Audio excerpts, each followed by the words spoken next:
मचियाँ ही बैठली सासु जे बहुअरी से अरज करई हो। बहुअरी काऊ झलके तोहरे वो बरिया हो, गजब निकला गई हो।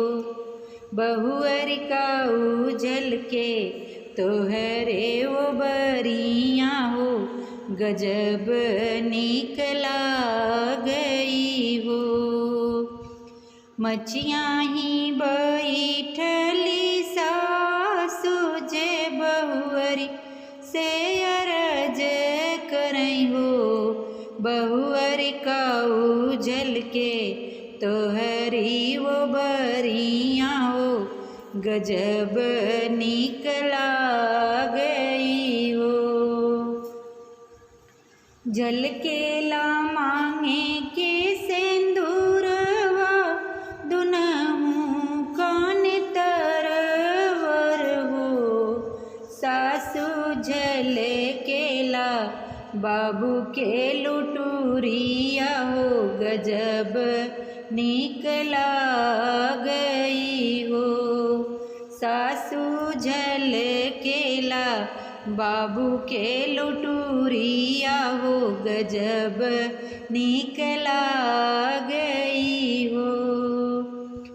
झलकेला मांगे के से नूरवा दुनहु कान तरवर हो। सासु झलकेला बाबू के लुटूरिया हो, गजब निकला गई हो।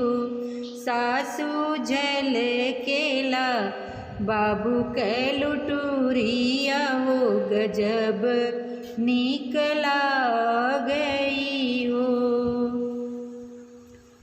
कहाँ पवलू मांगे के से नूरवा दुनहु कान तरवर हो।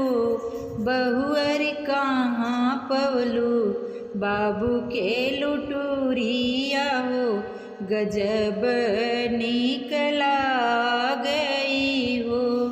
बहुअरी कहाँ पवलू बाबू के लुटूरिया हो, गजब निकला गई हो।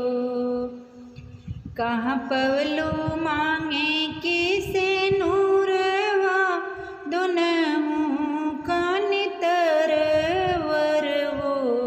बहुअरी कहाँ पवलू बाबू के लुटूरिया हो, गजब निकला गई हो।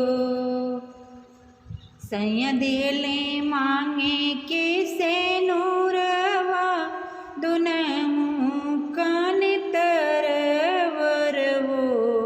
सासु विधि कई दिहल ललनवा, गजब निकला गई हो।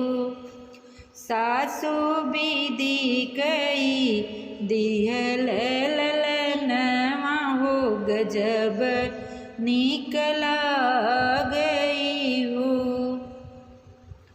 सैया दिहल मांगे के से नूरवा दुनहु कान तरवर हो। सासु विधि कई दिहल ललनवा हो, गजब निकला गई हो। सासु विधि कई दिहल ललनवा हो, गजब निकला